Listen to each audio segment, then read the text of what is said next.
There you go. Okay, I guess we are ready to go here. I'm here with Joski. Yes. Yes, and I understand that you do rod building. Yes, we're a custom rod builder. Custom. Well, hey, I just saw one of your rods today, and man, I'll tell you, that's a good-looking rod. Thank you. Thank you very much. So what I want to do now is I'm just going to turn this over to you and let you explain what you do, and see if we can't acquaint people with your rod building. Okay, we're going to run you through the process. It's a four-step process on how to start a custom rod. And we're going to start with selection of the blanks. Selection of the blank is the most important part of building a good rod. You need to know what you want to do with the rod and what you want to use the rod for, whether it be a crankbait, a worm rod, a jig, flipping stick, whatever you want to do with it. It all determines the rod itself.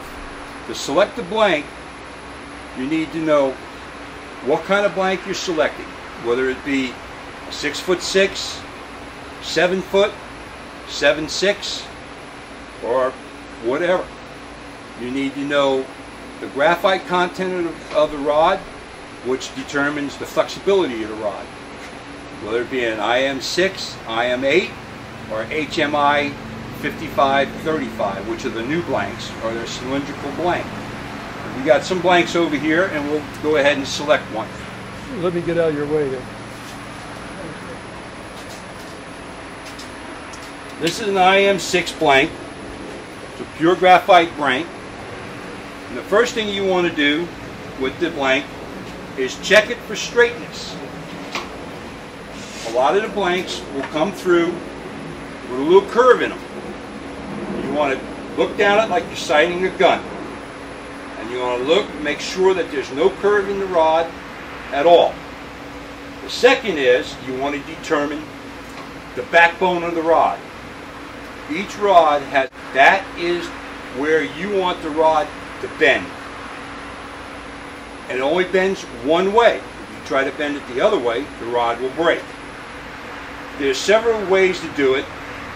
The way I do it is I portion the rod down on the ground, bend it to the curve that you see, like a fish was on it, and then rotate it. You see it swing back? That's the backbone of the rod. It's facing me. So what you do is you pinch it, you turn it over. You go over here. Everything on the rod will be built off of this line. And it'll come right back to you. It'll go around.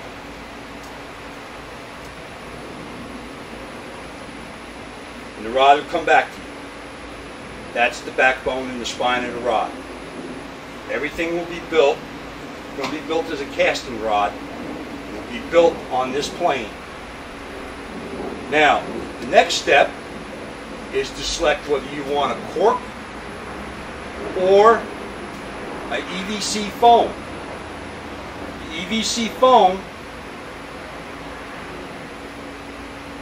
comes in various colors, various sizes: black,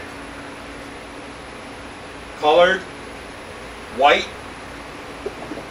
The cork comes brown. Now, you want to select whether you want a full butt or you want a skeleton butt, which is a piece, blank rod, a piece, your reel seat, and then a foregrip. The other thing, and the most important thing, is in a custom rod, you want it to fit you, the person that's going to be using it. You take the rod and you position it in the crook of your arm. Put your hand up where your reel is going to be. You measure this distance. That determines where you're going to set the reel seat. Take a piece of tape,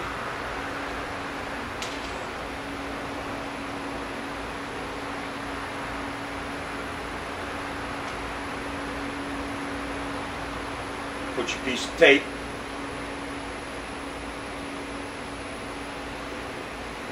Wear your reel seat. That's the center of your fishing reel. Now, the next thing is we're going to do this rod with EVC foam. You select your foam.